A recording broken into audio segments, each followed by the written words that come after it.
This video is brought to you by SeatGeek. Football season is finally here, and I'm super excited to be working with SeatGeek again. They take tickets for football games, basketball games, concerts, festivals, pretty much anything you'd want to go do, and they put all these tickets into one area, making buying simple. Tickets are rated on a scale from 0 to 100 to let you know that you're getting a good deal. Plus, you'll get $20 off your first purchase by using my promo code KTO at checkout. Make sure to click the link in the description to download the app. In my previous video, we looked at the top offensive rookies in recent NFL history. Eric Dickerson, Justin Herbert, and Randy Moss, just to name a few. But we still have a whole side of the ball that also needs to be looked at. Motion to the right. He's on a blitz. Look out, Lawrence Taylor. From behind, Hayden never saw it. Hey, look out, Pat Hayden. Here comes Lawrence Taylor. And Lawrence Taylor, the time before, was blocked by Wendell Tyler. On this run, he runs right over Wendell Tyler. Today, we are going to take a look at the greatest defensive rookies of all time, ending with a very special rookie who wouldn't be considered an offensive or defensive player. But anyways, let's start things off with the quarterbacks of the defense. In most defenses, the middle linebacker, aka the Mike, is the player who gets the call from the sidelines and makes audibles if necessary. This is normally a job for a man with experience and great leadership skills. So to have a rookie come in and handle this job, that's quite a tall task. Some of the great rookie linebackers include Brian Urlacher and Luke Kuechly, who both took home the Defensive Rookie of the Year. If you wanted to go old school, you could make a case for the greatest rookie middle linebacker being Dick Butkus and Tommy Nobis, each bringing in their own ridiculous accolades to the table. But there was one dude in 2018 who dominated at an entirely different level. For a little backstory, the Colts had decided to take Darius Leonard, a linebacker from an FCS school, with a second-round pick in 2018. This was a selection that Bleacher Report immediately dubbed as one of the worst picks in the draft. The summary of why he was a bad pick was because Leonard had played for a small school in college. Even though there's been plenty of FCS players that have made the jump, there's still this belief in the media that if you play for a small school, the transition in talent level is just too big to overcome. So, how did one of the supposed worst picks in the draft that year perform? Let's just say Bleacher Report missed the mark on this one. Over the middle, intercepted. He threw it right to Darius Leonard.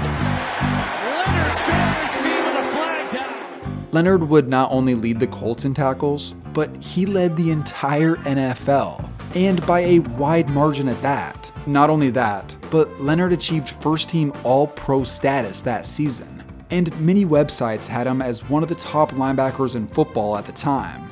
Also, going back to my last video with the offensive rookies, that 2018 draft for the Colts produced 2 All-Pros as rookies, which hadn't been seen in the NFL since 1965. For a rookie class, that's about as good as it gets. Now, let's look at defensive linemen and edge rushers.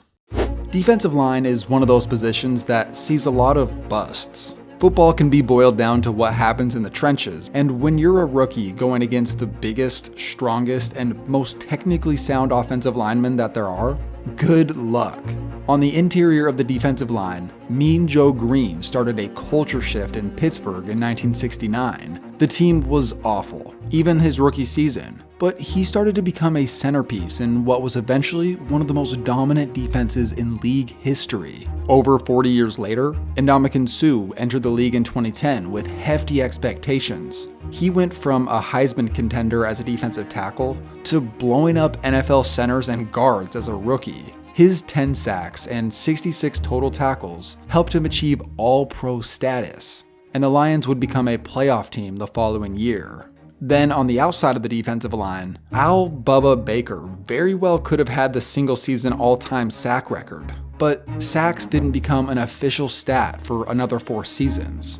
In 1978, as a rookie, he unofficially recorded 23 of them, which would have been a record that still stood today. And that's not just for rookies, that's for any player ever.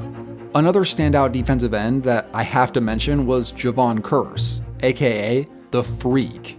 That man was a fumble-forcing machine in 1999. With his 14.5 sacks, he also forced 8 fumbles, which is still ranked in the top 10 all-time for a single season.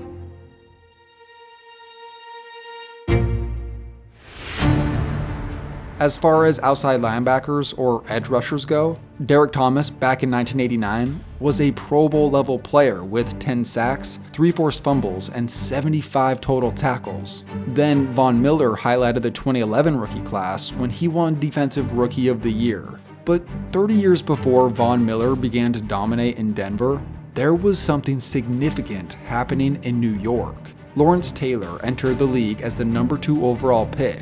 And there was no slowing him down. He flat out dominated like no other player before, almost single-handedly turning the Giants from a laughingstock to a playoff contender.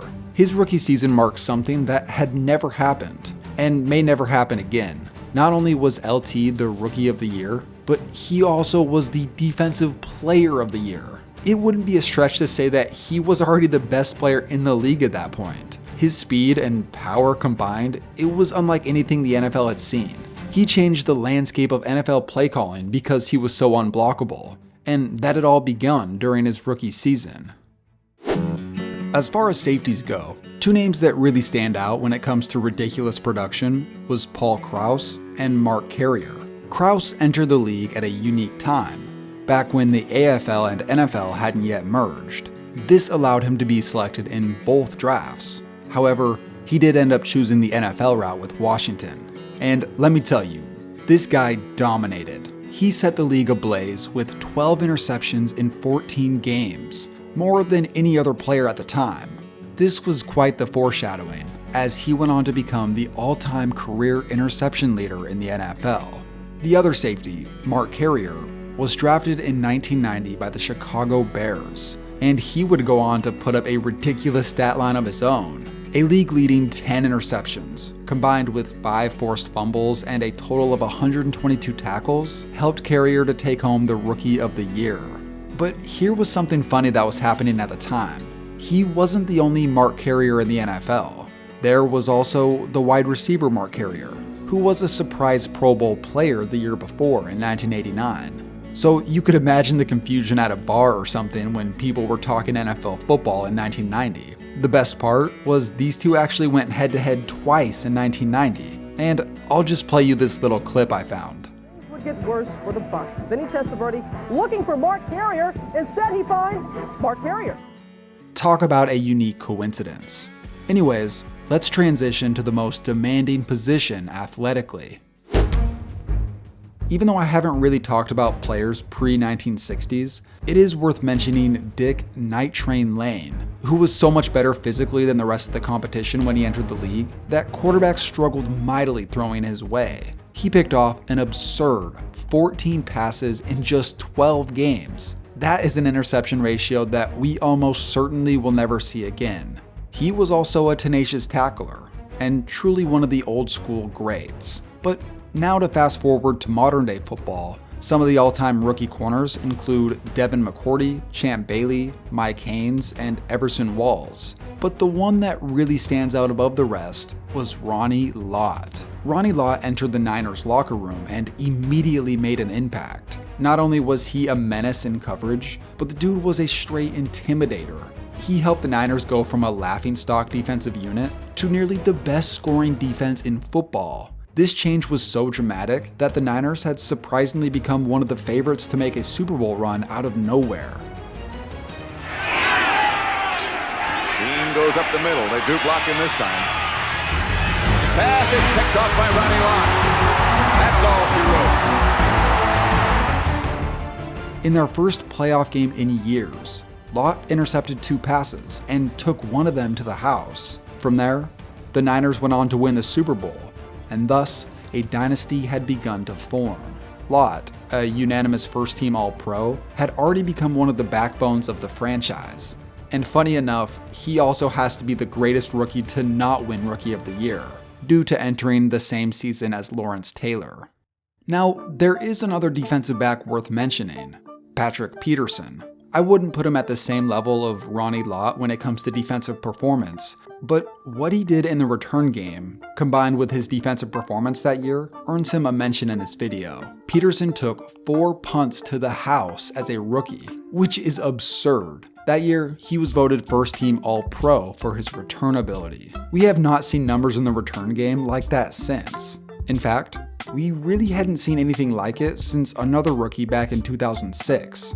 The Chicago Bears made the bold decision to draft a return man in the second round of the 2006 draft. There were questions whether or not this dude was going to help out offensively or defensively, but in 2006, it didn't matter. Devin Hester lit up the league. With 6 total return touchdowns in the regular season, Devin Hester had lived up to the hype he created in college. And to top that off, he took the opening kickoff in the Super Bowl to the house. Easily one of the most memorable moments in my life as a football fan. And as his nickname says, if you're gonna kick to this guy, he's most likely going to make you pay, even if you weren't expecting it.